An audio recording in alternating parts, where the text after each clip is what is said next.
Parfait, on est rendu à la dernière Ah, attends. présentation. Aidez-moi à accueillir nul autre que Monsieur Dominique Ah ouais, Darrier. cool. Ah, cool. Non, non, quand même pas. Quand même pas. J'espère que vous allez bien. On va essayer de faire ça. Combien de temps on a, Martial? De 3 minutes 4. 25 minutes, c'est bon pour toi? 25 minutes. J'ai Eh, 5 minutes de grâce après. Bon boy, c'est parti. Je voulais partager avec vous une petite expérience que j'ai eue avec un logiciel qui s'appelle Incus. Pour commencer, qui fait de la virtualisation ici? Oh, pas mal tout le monde là. Et aujourd'hui, vous faites de la virtualisation avec quoi? Oh, Luxé, ouais. Avec quoi? Alors, Louis, il retrouve ses mots, mais il est presque. Proxmox peut-être? Proxmox? Qu'est-ce que vous utilisez encore? Ouais, il y a des gens qui font du VMware, non? Qui ont arrêté. Pardon? Ouais, ok. Tout ça, c'est des solutions. Et puis à distance, je sais pas s'il y a des gens qui veulent mettre. Ah ouais, je vois des KVM qui se marquent dans la discussion. Effectivement, il y a plein de systèmes qui existent pour faire de la virtualisation, mais quand on creuse à l'intérieur, quand on va chercher qu'est-ce qu'il y a derrière Proxmox, qu'est-ce qu'il y a derrière, personne m'a dit Docker, mais il pourrait y avoir Docker, il pourrait y avoir Kubernetes, il pourrait y avoir plein de choses. Qu'est-ce qu'on va chercher à l'intérieur?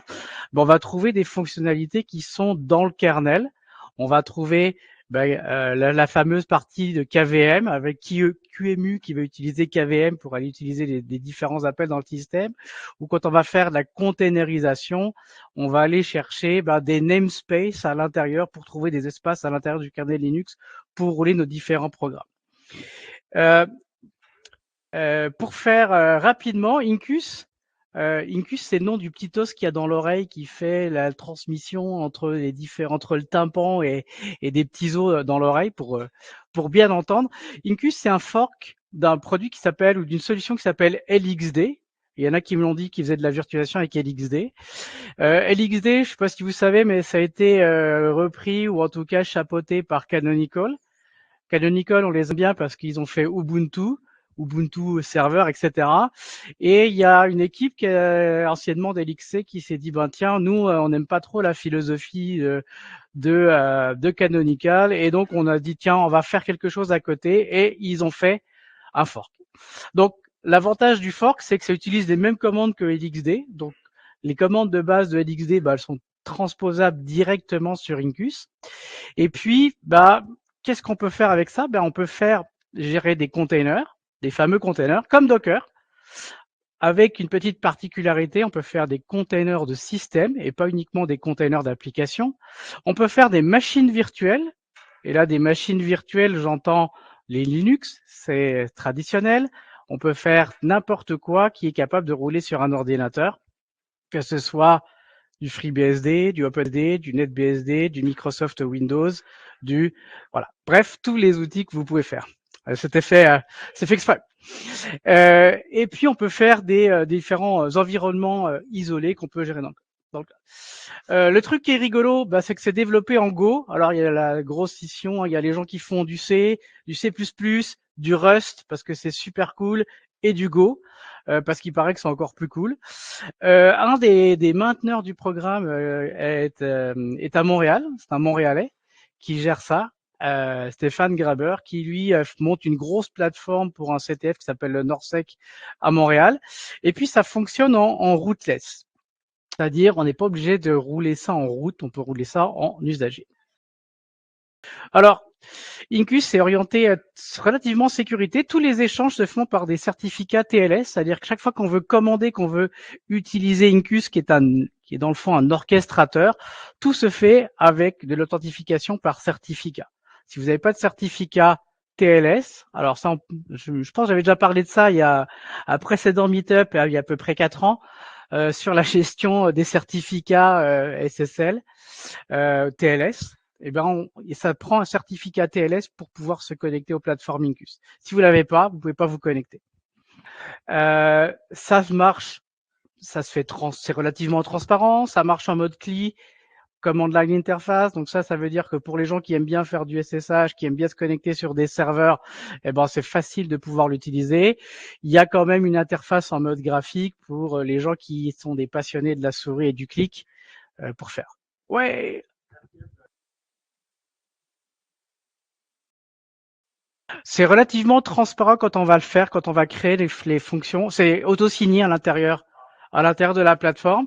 Si après on visait dans un environnement encore plus professionnel et qu'on veut une PKI, parce qu'on veut donner une clé pour Martial, une clé pour Ming, on peut créer des clés spécifiques pour que les gens puissent se connecter dans les interfaces.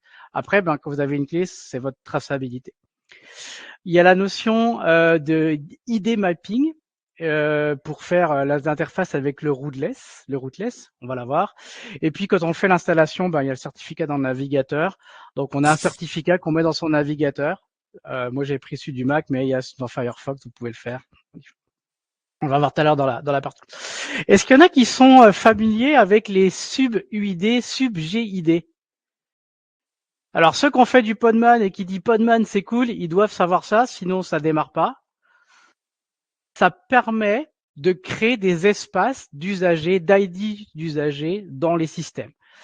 Vous avez vos usagers, le ID 0, c'est quoi? C'est root. UID 0, c'est root. GID 0, c'est root. Puis après, vous en avez plusieurs qui sont dans l'intérieur. Et puis après, vous avez vos usagers, généralement, qui commencent à partir de 1000, 1001, 1002. Et tout le monde sait que quand on va faire des chmod ou des chown, quand on va changer les honneurs, le user va être en fonction de l'UID. Oui, on a un nom sympathique, parce que c'est plus facile de faire un chmod, un chown Louis, plutôt que chown c'est quoi l'UID de Louis. L'idée dans le mode de containerisation, c'est de faire des transferts d'espace. C'est-à-dire qu'on va dire que tous les users entre 0 et 65 635, c'est le nom des users, on va les mapper entre, j'ai mis quoi? C'est 100 000, entre 100 000, non pardon, 1 million et 1 65 535. Pourquoi est-ce qu'on peut faire ça? Quand on va faire ça, on va déplacer des usagers. Donc le 0 qui va être root dans le host, dans le container, il va être à 1 million.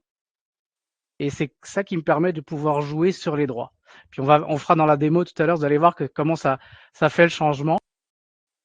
D'avoir les petits écueils qu'on a dans Docker aujourd'hui pour sortir d'un Docker, ceux qui ont eu la chance de faire les CTF qu'on a fait dans les Linux Meetup. Avec Docker, c'est super facile de devenir root d'une machine si vous êtes capable de rouler Docker. Il suffit de remonter le slash dans votre container Docker, puis vous êtes root dans le host de la machine. Et puis, on a des espaces de nom parce que c'est 2 exposants 32. Donc là, j'ai mis 1 million, mais ça pourrait être, on a jusqu'à 2 exposants 32. 2 exposants 32, c'est le nombre d'adresses IPv4 qu'on a sur Internet. Hein, voilà. Donc ça permet de pouvoir faire du rootless parce qu'on va déplacer les espaces dans un à l'autre. Ça a d'autres petits défis parce que dans le container ou dans la VM, on va peut-être avoir des UID qui vont être, ça va être 0 dans le container, mais dans le host, ce sera pas le même. Donc il y a des histoires de droit des fois. Comment ça marche? Incus, on a un host ou des hosts, et puis on a des environnements virtuels qui vont être, et la passerelle entre les deux se fait en communication TLS avec Incus Agent. C'est un agent qui est développé en Go. L'avantage du Go ou l'inconvénient du Go, c'est qu'il peut rouler pratiquement sur n'importe quelle plateforme parce qu'on peut faire du cross-compile relativement facilement. C'est facile de faire un binaire Microsoft avec le Go. C'est facile de faire un binaire pour FreeBSD, pour la libc6, pour faire du Musel, n'importe quel type de bibliothèque C. Donc c'est là l'intérêt d'utiliser Go. Et donc ça prend un petit agent à l'intérieur de votre container ou de votre VM qui va permettre de faire la passerelle entre les deux. Je pense que dans Proxmox, il y a aussi des agents Proxmox qui doivent s'installer quand on met une VM Proxmox. Quand on faisait du VMware, on a des agents VMware qu'on installe à l'intérieur. Quand on fait ça des fois avec KMU, QEMU, on peut installer aussi un agent qui va rouler à l'intérieur pour essayer d'avoir une communication avec le host. Là, ça s'appelle Incus Agent. Alors, il y a plusieurs containers. Il y a, c'est pas la peine, je ne vais pas tout lire là, mais il y a des traditionnels, des machines virtuelles. Puis on sait, la virtualisation d'une machine virtuelle, on va émuler un espace complètement ségrégué avec le kernel qui va être dédié à la machine, avec évidemment un espace de RAM, un espace de mémoire, un espace de disque. On va émuler une machine complète à l'intérieur du système. Et donc, qui dit émuler une machine, émuler son BIOS, UEFI, émuler les appels, émuler le CPU, etc. Généralement, on fait des pass-through pour aller vers le CPU.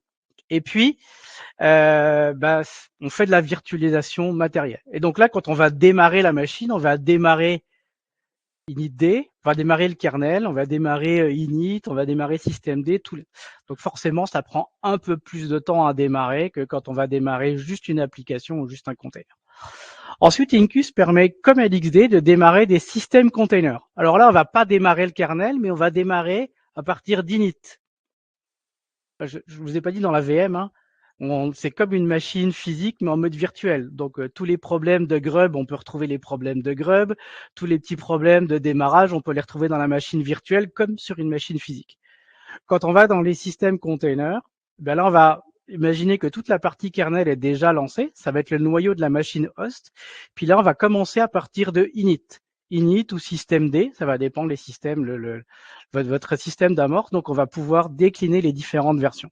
Ça prend un peu moins de ressources, mais ça démarre un environnement complet avec son système, sa gestion des systèmes des lancements des différents processus. Et puis, on a des applications containers comme Docker qui peuvent être lancées directement depuis Incus. Puis là, on va pouvoir lancer juste une application. On va pouvoir lancer un Nginx, un PHP. En gros, tout ce qui est accessible dans le Docker Hub, vous allez pouvoir le lancer directement dans Incus. Ça, c'est pas mal cool. Ça permet d'avoir dans une seule plateforme la même chose. Je pense que Proxmox est capable aussi de rouler des containers type Docker. Donc là, c'est vraiment les différences. Incus est un orchestrateur, donc ça va utiliser les programmes qui tournent dans le système. Pour faire de la virtualisation machine, ça va lancer QEMU. Si on regarde les process qui tournent en arrière, il n'y a pas de magie. Ça va lancer QEMU avec KVM qui est derrière. Quand on va faire des systèmes containers, ça va lancer le clone de LXD à l'intérieur dans des différents namespaces pour démarrer init. Puis l'application de Docker, ça va être directement dans la partie de container. Ça va lancer containerd. Des images de LXC, il y en a toute une panoplie. Il y a plein de distributions qui sont déjà disponibles. Vous n'êtes pas obligé de les faire vous-même. Si ça vous tente de faire vos distributions pour faire des virtual machines ou des systèmes containers, il y a tout ce qu'il faut qui est prêté, qui est donné par Incus pour pouvoir créer vos propres systèmes de. J'ai voulu démarrer un Recalbox, mais c'était 1.5 giga d'images PC, donc je me suis calmé avant de dire ok, je fais la démo et je teste avec ça. Donc, dans le principe, voilà, on a le host. Dans le host, on est capable de faire rouler un QEMU avec différentes VM à l'intérieur. On peut rouler des VM directement en VM container ou simplement des applications. Pour rendre ça encore un peu plus simple, on a des systèmes de projets dans Incus. On est capable de faire des projets. Puis dans chaque projet, on va être capable de mettre différents types de ressources à l'intérieur. Pourquoi on fait ça? C'est quand on va vouloir essayer de gérer la puissance, en tout cas les limites de CPU, les limites de mémoire qu'on va vouloir allouer. Donc on fait ça par projet. Si vous êtes tout seul chez vous, vous faites un seul projet. Si vous voulez commencer à complexifier, vous pouvez créer plusieurs projets. Les projets, une zone de production, une zone de laboratoire, une zone de test, qui va permettre d'éviter ou d'avoir des allocations de mémoire ou des allocations de CPU que vous voulez réserver. Incus, encore une fois, comme c'est orienté en mode CLI, en mode API, c'est fait si vous avez envie de vous lancer dans de l'hébergement un peu plus multiple, parce que là, vous voulez scripter énormément de choses, vous voulez contrôler énormément de choses, donc ça donne cette souplesse-là. Encore une fois, on a des systèmes de projets. En dessous des projets, on peut avoir des profils qui sont des paramétrages qui seraient type, je veux attribuer tel VM ou tel VM, tel container sur des disques spécifiques. J'ai des SSD, je vais donner l'accès au SSD pour tel container. J'ai des disques qui veulent faire du storage, je vais mettre plutôt des disques en SATA ou en SAS. Donc, on est capable de faire attacher des configurations à des pools, à des profils, pardon. Puis après, on va être capable de pouvoir attacher ça à des projets. Je vais un peu vite là-dessus. La configuration, ça se fait en YAML. Alors là, le YAML, c'est soit on aime, soit on n'aime pas, voilà. Ça permet de rendre descriptif. On va pouvoir donner nos différents éléments. On a des notions, je vous ai pas dit, il y a des notions de snapshot, des notions de backup qui existent comme dans Proxmox. Vous pouvez faire, ou comme dans VMware, on peut faire des snapshots d'une VM, d'un container, d'une application de container.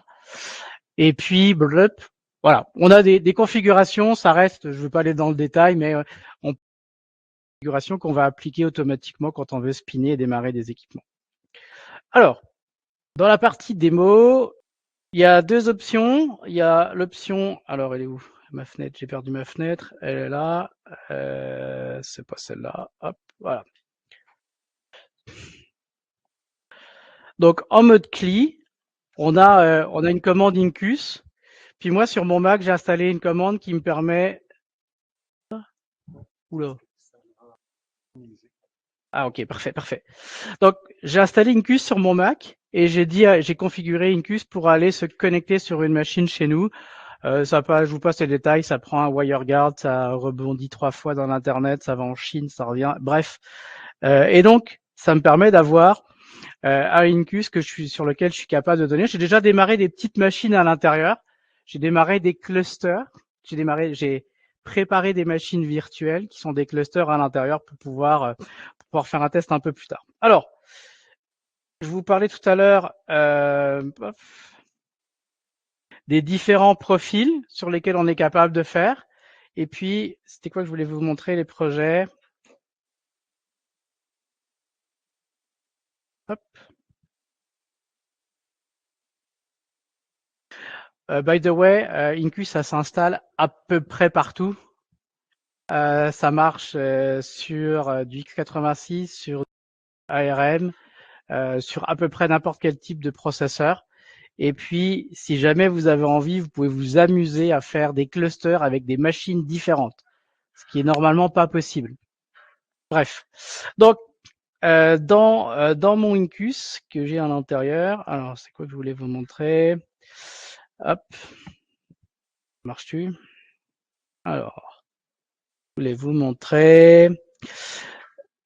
Alors, est-ce qu'il y en a qui ont déjà essayé NixOS? Regardez. Donc, on a toute une repository. Ça, c'est une repository qui est distante. Et donc, j'ai plein de versions de NixOS que je suis capable d'installer. J'ai mis NixOS, mais j'aurais pu mettre Debian. Est-ce qu'il y a une version de Debian que j'ai envie d'essayer, que je veux installer? Vous voyez, il y en a qui sont en ARM64. Il y en a qui sont cloud. Ça veut dire qu'il y a Cloud Init à l'intérieur. Je ne sais pas si certains d'entre vous connaissent. Cloud Init, c'est un système qui permet, quand on démarre une machine, d'aller chercher des paramétrages pour faire un démarrage comme si c'était une instance cloud. RISC-64, j'ai pas encore vu trop de processeurs comme ça. Bref, on a différents éléments. Donc pour démarrer quelque chose, c'est pas très compliqué. En mode ligne de commande, on va dire, une fois qu'on a sélectionné notre image de VM, on va être capable de démarrer une instance qui s'appelle NixOS. Qu'est-ce que ça va faire? Ça va aller télécharger l'image, plouf, ça va la mettre dans une repository locale, puis ça va spinner l'image. Alors, hop, là, et puis, moi, j'ai pas mis d'interface graphique, d'interface de réseau à l'intérieur, mais je vais en créer une tout de suite. Je vais l'attacher à un réseau. Et puis, je vais lancer mon image. Elle est où? Je n'ai pas besoin de faire tout ça. Donc, j'ai mon interface. Je rappelle que je suis à distance. Hein. C'est ma machine qui va se connecter sur ma machine à la maison, qui va la lancer. J'aurais pu me connecter en SSH à la maison puis le faire comme si j'étais local. Là, je le fais vraiment en distance. Donc, ça passe tout en HTTPS pour aller piloter. Et donc là, je vais démarrer ma machine, NixOS. Je la démarrer comme si j'étais en mode console. Et là, si j'ai pas l'effet de Monsieur Daous, ça devrait marcher. Hop! Et là, je démarre. Ça va aller face à la maison. Et là, ça démarre comme si on est parti dans une VM container. Donc, ça démarre le système. Donc, ça va démarrer toutes les installations, tous les éléments comme si c'était init. qui va démarrer, ou alors là, en l'occurrence, ça doit être un système D qui est derrière, puis ça va me démarrer les différents. Donc ça, c'est comme si j'avais un écran qui était branché sur la console. Alors évidemment, il n'y a pas grand-chose dans NixOS là-dessus, hein, comme par hasard. Donc je vais pouvoir vérifier si elle s'est lancée comme il faut. Donc j'ai NixOS qui s'est lancé, j'ai même la chance d'avoir une IPv6. Et donc si je veux me connecter dans mon NixOS, je peux aller dedans, hop, bash. Et normalement, si tout se passe bien, hop, je me connecte remote, hop, dans une instance de NixOS que j'ai installée. Okay, ça fonctionne. Puis après, après, il faut savoir comment marche NixOS. Hein. NixOS Update, hein, si vous voulez faire les mises à jour, et puis après installer des différents packages avec NixOS. Je laisserai les gens qui sont experts de NixOS faire des présentations là-dessus et de voir l'intérêt. Moi, je suis pas encore un grand fan de cette distribution-là. Alors là, vous vous dites, ok, cool, donc ça, c'est une VM en mode container, VM container, containerisé. Hop, et là, si je fais... Et là, vous dites, ok, bah là, c'est cool, ça marche du premier coup. Si on essayait de s'installer, vous avez toujours, et je le sais, que certains rêvent d'installer Gentoo dans une VM. Ça, c'est parce que Pascal est pas là, donc je me venge, il peut rien dire. Et donc, j'ai une petite façon de m'installer Gentoo. Alors, par contre, il faut juste mettre un... Hop. Je vais me créer une machine virtuelle Gentoo. Alors, hop, pourquoi ça marche pas? Ah, bah oui, un P. Quand même qu'il ait quand même quelques disques à faire. Il va me créer mon espace. Donc là, qu'est-ce qu'il fait? Il va chercher dans la repository, puis il va mettre dans la repository, dans mon espace de travail pour piloter. Et puis, on va pouvoir démarrer une machine Gentoo. Alors, il y a quand même quelques petits paramètres. Vous le savez, on a tous la chance, quand on fait du Linux, de ne pas avoir du Secure Boot, ou en tout cas d'avoir le boot dans l'UEFI. Des fois, il faut changer le paramètre. Ça va être pour les installations de Linux. Des fois, il faut l'enlever. Là, comme on boot dans un système, dans une machine, parce que là, j'ai mis un -VM et démarrer une machine virtuelle, il faut que je supprime. Super, j'ai pas pris dans le bon buffer. Plouf, c'est où? C'est là. Hop. D'enlever le Secure Boot. Et puis après, je vais vous montrer la partie graphique. Hop. Incus, Start, Gentoo. Ah, il y a de grandes chances que ça marche peut-être pas. Oui, on tombe dans le BIOS de l'UEFI. Je vais le faire avec le mode graphique, ce sera peut-être plus joli. Donc, j'ai mes différents projets. Donc là, on était dans la partie user. Les machines que j'ai créées, le NixOS container que j'ai créé, Gentoo qui est en train de rouler en mode VM. Et puis, j'ai, normalement, si je vais dans la console, ça, c'est ce qu'on retrouve dans VMware ou dans Proxmox. Là, on l'a dans une interface web qui permet de récupérer. Puis là, j'ai ma Gentoo qui a démarré en mode graphique. On pourrait, parce qu'on est des fous de même, la redémarrer. Et on voit que c'est bien la VM qui a démarré traditionnellement avec le système D, avec les différents. Donc, si on regarde, ouais, ça va un peu vite. Donc le kernel a déjà booté, puis ça va démarrer. Donc on a vraiment la même chose que si on avait du Proxmox, que si on avait du VMware pour faire nos actions. J'ai même été fou tout à l'heure. J'ai pris un CD d'installation de FreeBSD et on pourrait faire une installation d'une image de FreeBSD. On va mettre une virtual machine, on va y mettre défaut. Ça, c'est la même chose que j'ai fait en ligne de commande et on pourrait démarrer un FreeBSD de même. Je le prouve. Ceux qui auraient déjà fait des installs de FreeBSD. Et ça marche ou pas? Ça veut pas? Si, ça devrait marcher parce qu'il a fait un screenshot. Ah, il a booté. Et donc là, j'ai un FreeBSD qui a booté dans une de mes machines virtuelles. Le côté cool de Incus, c'est qu'il propose des systèmes de monitoring. Je sais pas si vous êtes familier, mais Prometheus, est-ce qu'il y en a qui ont déjà utilisé Prometheus pour faire du monitoring? Prometheus qui va faire de la recherche d'informations. On tourne. Ah ouais, c'est cool. Et donc, Prometheus qui fournit des métriques qui permet d'avoir de l'information. Et puis, j'ai testé aussi un truc qui s'appelle Loki, qui est un serveur de logs. C'est-à-dire que Incus est capable d'envoyer des logs dans Loki, puis après, Grafana va être capable de pouvoir aller chercher les logs qui sont passés à l'intérieur. Et donc, on voit mes différentes instances qui ont été démarrées. J'ai mon FreeBSD, mon usage qui a été utilisé. J'en avais fait plusieurs tout à l'heure. J'ai ma Gentoo qui a démarré avec les différents points, etc. Donc, on a vraiment toute cette partie-là dans Incus. Voilà, après, si vous avez envie de faire une installation de FreeBSD, vous pouvez suivre les différentes étapes. Qu'est-ce que je voulais vous dire? Si je reviens là-dedans. Dans la partie démo, donc, ah oui, c'était ça, dans la partie NixOS, que je l'ai fait. Hop, Incus config, show. Hop, hop.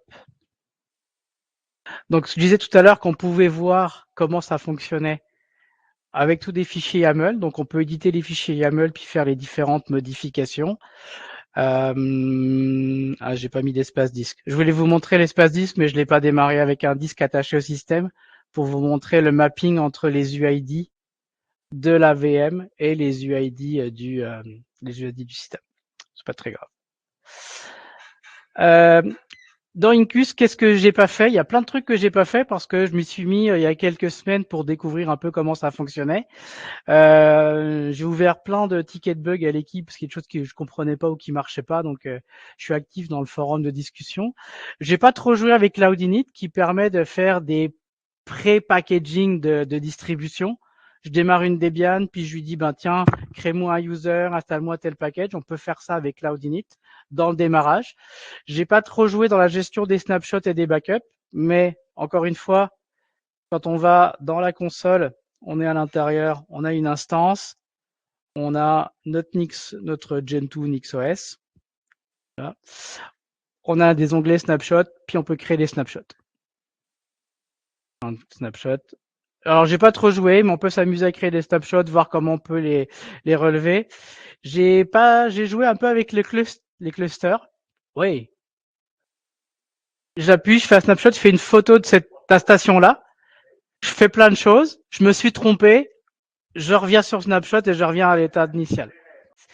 Dans le fond, c'est comme tes backups aussi. Si tu détruis tes backups, tu les as plus. Tu les as plus. Mais l'avantage des snapshots, c'est pas mal. Tu peux faire ça, puis tu peux repartir une VM ou tu peux repartir un autre container depuis le snapshot. Donc ça peut être cool. T'as fait un snapshot, tu continues. Tu te dis, j'ai envie de revenir un peu comme avant. Tu dis pas, je reviens en arrière. Je dis, hop, j'en fais une nouvelle version. Je suis capable d'en faire une autre. Évidemment, ça prend de l'espace disque, donc faut juste faire attention. J'ai pas trop joué à l'intérieur, mais on peut mettre un peu n'importe quoi comme espace disque. On peut mettre du ZFS pour jouer sur les Z-pools, pour jouer sur la non-déduplication. On peut mettre du Ceph en arrière pour pouvoir stocker du Ceph. J'ai pas trop joué avec le block storage, les bucket storage à la S3, parce que ça utilise Mini.io qui est en arrière et ça permet d'utiliser ces modèles-là pour présenter des buckets S3 pour les clients. Incus en OS X, il y a des clients qui fonctionnent pour manager les OS X. Quelqu'un qui voudrait faire un parc avec un cluster, avec des AMD, avec des... Je serais un peu foufou de faire ça de même, hein, mais on pourrait gérer sur différents éléments. Et puis, encore une fois, ça s'installe sur toutes les bonnes distributions de Arch Linux à Debian, etc. Bref, l'idée c'était un peu de faire un premier tour de découverte avec Incus sur comment ça marche, comment est-ce que ça... Ah oui, j'avais pas fait toute la démo. Il y a un truc cool, vous pouvez tester Incus sans l'installer. Il y a une partie qui est disponible sur Internet, sur la plateforme d'Incus. Il y a une URL et vous avez le droit à un cluster, à une machine avec Incus pendant 30 minutes. Donc, vous pouvez démarrer des machines, vous pouvez les supprimer, vous pouvez tester. Puis au bout de 30 minutes, merci, bonsoir, il faut recommencer. Mais vous pouvez tester online. Voilà, moi c'est ce que j'avais un peu monté avec mes différents réseaux qui étaient en bas, un réseau de monitoring, un réseau d'Incus qui est un réseau privé. Et puis moi, ce que j'ai fait, c'est que j'ai démarré des machines chez moi qui sont attachées sur le DHCP de la maison. Donc c'est comme si j'avais des machines physiques dans mon réseau de maison. Typiquement, c'est là où je mets le serveur de fichiers, le serveur de médias vidéo, le serveur de jeux pour les enfants, assistant, etc. Donc ça me permet d'avoir des bulles où j'ai des éléments. Puis quand je joue avec Incus, je joue dans les zones qui sont plus dédiées à de la bidouille et pas à la zone que je dis de prod où on a des différentes actions. Qu'est-ce que je voulais vous dire? C'est pas mal. C'était pas mal tout. C'est pas mal une première découverte un peu de Incus. Le mode de clustering est vraiment cool quand on le démarre. Puis là, je pense qu'on n'aura pas le temps en 3 minutes de démarrer les éléments. Comme un cluster, c'est super facile à monter. Il suffit de le démarrer, de déclarer les nœuds à l'intérieur. Ça se fait en ligne de commande. Puis après, on peut démarrer 10 containers applicatifs d'un seul coup, puis il va les splitter sur les différents nœuds du cluster. C'est très très simple. C'est pas quelque chose de très très scientifique à faire. Et puis les clusters, c'est comme les clusters sur VMware. On est capable après de déplacer des VM. Ça on gardera pour une autre démo, mais on est capable de déplacer une VM à chaud, hot, d'un nœud d'un cluster à un autre nœud d'un cluster. On perd 3 pings. J'ai testé, on le fait, ça ping. Pendant que ça déplace, ça s'arrête de pinguer 3 fois, puis ça reping et c'est de l'autre côté. C'est sur l'autre nœud. Donc, ça a vraiment en fait, comme ça utilise tous les systèmes de base qu'on va trouver sur Linux, tous les systèmes de base dans les namespaces, dans le KVM, on retrouve les mêmes fonctionnalités que tous les autres ont. Voilà. Après, il y a des gens qui vont dire, pourquoi plutôt Incus ou à la place de Proxmox? C'est pourquoi pas VI à la place de Nano, pourquoi pas Genome à la place de KDE. Voilà, c'est une autre façon après de pouvoir le gérer. Après, c'est la beauté de l'open source de pouvoir choisir le logiciel qui vous convient le mieux, qui vous plaît le mieux, avec lequel vous avez plus d'affinité. Honnêtement, moi je trouve du fun avec ça. La communauté est très réactive. Puis en même temps, il y a quelqu'un de Montréal qui développe activement, donc je trouve ça aussi un coup un peu sympa de pouvoir faire ça. Ça marche? J'ai assez parlé, Martial? Est-ce que vous avez des questions? Je suis pas connecté sur ma machine, mais quand on va parler sur les QEMU, on va trouver les QCO, etc., les formats standards. Quand on est sur des containers applicatifs, c'est l'arborescence, elle est dézippée à l'intérieur.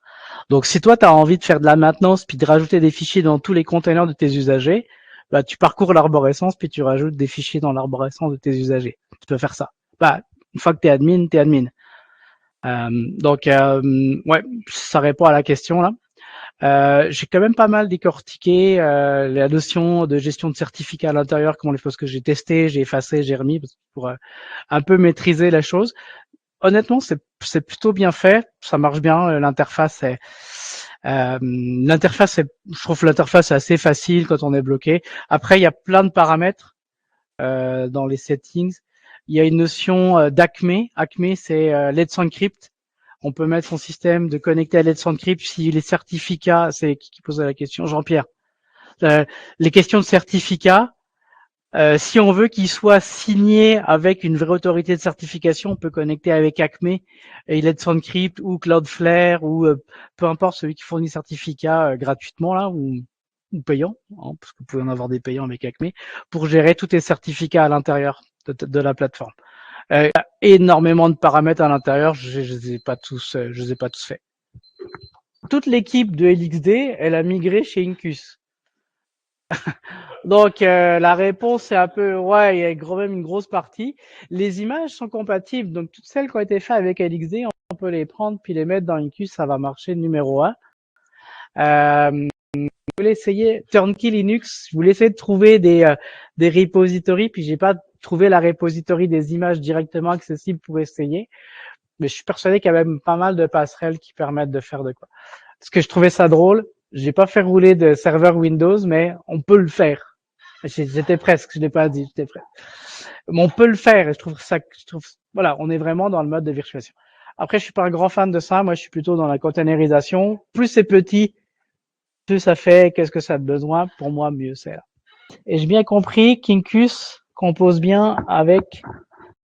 Les clusters comportant des autres Oui. hétérogènes. Ouais. On peut s'amuser à faire un peu n'importe quoi dans le roulement des clusters. Alors, c'est sûr qu'à un moment donné, si on veut juste déplacer des VM clean d'un bord à l'autre, c'est mieux. Parce que si on prend des VM x86 puis qu'on va les faire rouler avec QEMU, avec l'émulation de l'ARM vers le x86, à mon avis, ça va être un peu sportif là. Mais on est capable de faire ça. Je me suis pas amusé à faire un cluster de Raspberry Pi puis de mettre toutes mes machines à l'intérieur là. Je suis resté quand même sur une seule machine Intel. Parfait. Un gros merci. Cool. Dominique. On time.